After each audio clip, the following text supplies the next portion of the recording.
আসসালামু আলাইকুম ওরহমতুল্লাহি ওবরাকাতুহু। আশা করি সবাই মহান রব্বুল আলমিনের অশেষ মেহেরবানিতে আপনারা সকলে ভালো আছেন। ইনশাল্লাহ আপনাদের দোয়ায় আমি অনেক ভালো আছি। আজকে আমি আপনাদের জন্য বশীকরণের একদম সহজ এবং অত্যন্ত পাওয়ারফুল আরও একটি আমল নিয়ে হাজির হয়েছি। আশা করি সবাই একদম শুরু থেকে শেষ পর্যন্ত দেখবেন। যদি টেনে টেনে দেখেন তাহলে কিছুই বুঝবেন না, আর না বুঝে শত শত আমল করলেও জীবনেও রেজাল্ট পাবেন না। সেই জন্য আপনাকে ভিডিওটি একদম না টেনে সম্পূর্ণ দেখতে হবে। আজকের আমলটির মাধ্যমে আপনার অবাধ্য যে কাউকে ইনশাল্লাহ বাধ্য করতে পারবেন, হোক সেটা আপনার ছেলে, হোক সেটা আপনার মেয়ে, হোক সেটা আপনার স্বামী, হোক সেটা আপনার স্ত্রী, অথবা আপনার পছন্দের যে কেউ যাকে আপনি আকৃষ্ট করতে চাচ্ছেন। এইখানে আপনার অফিসের বস থেকে শুরু করে ইনশাল্লাহ যাকে বশ করতে চাচ্ছেন একদম তাকে আপনি আল্লাহর রহমতে বশ করতে পারবেন ইনশাল্লাহ। তবে আমলটি অবশ্যই আমার থেকে অনুমতি নিয়ে করতে হবে। আমি আমার সেই সমস্ত ভাইদেরকে একদম মন থেকে কাজ করে আমলটি করার জন্য অনুমতি দিব। যারা চ্যানেলটি সাবস্ক্রাইব করবে, ভিডিওতে লাইক দিবে, কমেন্টে আমিন লিখে নিজের নাম লিখে দিবেন, ইনশাল্লাহ আমি আপনাদেরকে মন থেকে ইজাজত দিব। আপনাদের জন্য অবশ্যই দোয়া থাকবে আমার মন থেকে। হে আল্লাহ, আপনি অবশ্যই আমার এই ভাইদেরকে সফলতা দান করুন। আমিন আমিন আমিন। আমলটি শেয়ার করার পূর্বে আপনাদেরকে কিছু গুরুত্বপূর্ণ কথা না বললে নয়। আপনারা একটা জিনিস লক্ষ্য করছেন কিনা জানি না, ফেসবুক এবং ইউটিউবের মধ্যে হাজার হাজার ভণ্ড কবিরাজ চ্যানেল খুলে, পেজ খুলে মানুষকে ধোঁকা দেওয়ার জন্য বসে আছে। এই সমস্ত ভণ্ড থেকে আপনারা অবশ্যই দূরে থাকবেন। আপনাদেরকে আমার কাছে আসার জন্য বলতেছি না, আমার কাছেও আসার দরকার নেই। আল্লাহর রহমতে পবিত্র কোরআনের শরীয়ত সম্মত আমলগুলো আপনারা নিজেরা চেষ্টা করবেন। নিজেরা চেষ্টা করলে ইনশাল্লাহ আল্লাহ অবশ্যই আপনাকে কামিয়াবি দান করবেন, সফলতা দান করবেন। এতে আপনার টাকাও বাঁচবে, সময়ও বাঁচবে, অন্য ভণ্ড কবিরাজদের থেকেও দূরে থাকতে পারবেন ইনশাল্লাহ। এবার আসা যাক আমলটির ব্যাপারে। এই আমলটি করতে হলে আপনাকে একটি মুরগির ডিম লাগবে।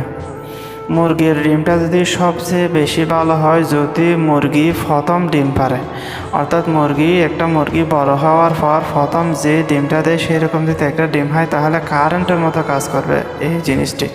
আর যদি না পান তাহলে সাদা একটি পাড়ার সাথে তাজা মনে করো মুরগি এই মাত্র ডিমটা পারছে, এরকম একটা ডিম নিয়ে পরিষ্কার করে ধুয়ে আপনি এটা পরিষ্কার করে ধুয়ে সুন্দরভাবে কী করবেন, এই নকশাটি ডিমের গায়ের মধ্যে আমি যেভাবে লিখেছি হুবহু সেইভাবে লিখবেন। এই ধরনের কালি দেওয়া হবে না, আপনাকে কতগুলা মার্কার টাইপের কতগুলা কলম আছে এগুলো নিতে হবে, অথবা জাফরান কালি দিয়ে লাল দিয়ে লিখতে হবে। এই ধরনের কালি হবে না, এগুলো দিয়ে ডিমের মধ্যে লেখা যাবে না।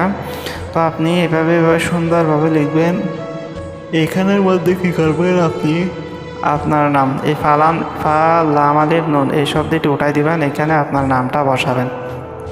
ছেলে হলে আপনার নামটা বসাবেন, তারপর এটা রাখবেন। তারপর এখানে আপনার ফালান এই শব্দটি উঠাই দিবেন, তারপর এখানে আপনার বাবার নাম বসাবেন।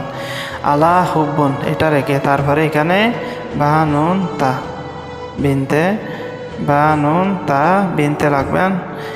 এই ফালান শব্দের স্থানে মেয়ের নাম বসাবেন। বা নুন তা এটি রেখে এই ফালান শব্দের স্থানে মায়ের নাম উঠাবেন। এই দুইটা শব্দ উঠাই দিবেন, এখানে মেয়ের নাম বসাবেন, অর্থাৎ আপনার ভালোবাসার মানুষটি যাকে বস করতে চাচ্ছেন তার নাম, তার বাবার নাম। ছেলে হলে তার বাবার নাম এবং তার নাম এবং তার বাবার নাম, যদি মেয়ে হয় তার মায়ের নাম এবং বিনতে তার মাতার নাম। এটা যেভাবে আছে হুবহু সেভাবে লিখবেন। তারপর আপনি কি করবেন, একটি সুন্দরভাবে একটি গর্ত করবেন। গর্তের উপর আপনি একটু গরম কিছু কয়লা রাখবেন। কয়লার মধ্যে তারপর আপনি ডিমটা রাখবেন। কয়লাগুলো এমন গরম না হয় যাতে ডিমটা একদম পুড়ে, মানে এরকম অতিরিক্ত গরম করে রাখা যাবে। হালকা গরম, হালকা আগুন আছে এমন গরম। আপনি কী করবেন, ডিমটা রেখে মাটির মধ্যে ফুটে দিবেন। তারপর অল্প ফুটে দেওয়ার পর ডিমটা ভেঙে না যাওয়ার মতো ব্যবস্থা করুন। তারপরে গরম করার পর আপনারা কী করবেন, ডিমটা মাটির মধ্যে চাপা দিবেন। তারপর প্রত্যেকদিন ওই চাপা দেওয়া মাটির বেশি করতে যাওয়া যাবে না, এই অতটুকু পর্যন্ত আপনারা কী করবেন, গর্ত করবেন এতটুকু আমার ফাঁক আঙ্গুলের দূরত্ব যতটুকু, এই দূরত্ব পর্যন্ত গর্ত করুন। তারপর উপরে মাটির উপরে প্রত্যেকদিন কয়লা রাখবেন, কয়লা দিয়ে গরম জ্বলন্ত কয়লা রাখবেন এবং প্রত্যেকদিন ওই জায়গাটা গরম করবেন। ইনশাল্লাহ যদি আপনারা মাটির মধ্যে পুঁততে না পারেন, অনেক জায়গার মধ্যে আবার অনেকে আছেন বিভিন্ন জায়গার মধ্যে পুঁততে পারেন না, আপনারা মাটির বিভিন্ন ধরনের পাত্র আছে, সেই পাত্রের মধ্যে সেম পদ্ধতি অনুসরণ করে উপরে হালকা পাত্রের মধ্যে মাটি রেখে আপনারা কী করবেন, সেই মাটির উপরে প্রথমে হালকা করে কয়লা দিয়ে চাপা দিয়ে যেভাবে বলছি একটা মাটির পাত্র নেবেন, সেই পাত্রের মধ্যে ইনশাল্লাহ সেভাবে চেষ্টা করবেন, তো গরম করবেন প্রত্যেকদিন। ইনশাল্লাহ দেখবেন যে সে আপনার জন্য পাগল হয়ে উঠতেছে, অস্থির হয়ে উঠতেছে। তো আমার জন্য সবাই দোয়া করবেন যাতে আপনাদের জন্য সামনে আরও আমল তদবির নিয়ে হাজির হতে পারি। আসসালামু আলাইকুম ওয়া রাহমাতুল্লাহি ওয়া বারাকাতুহু।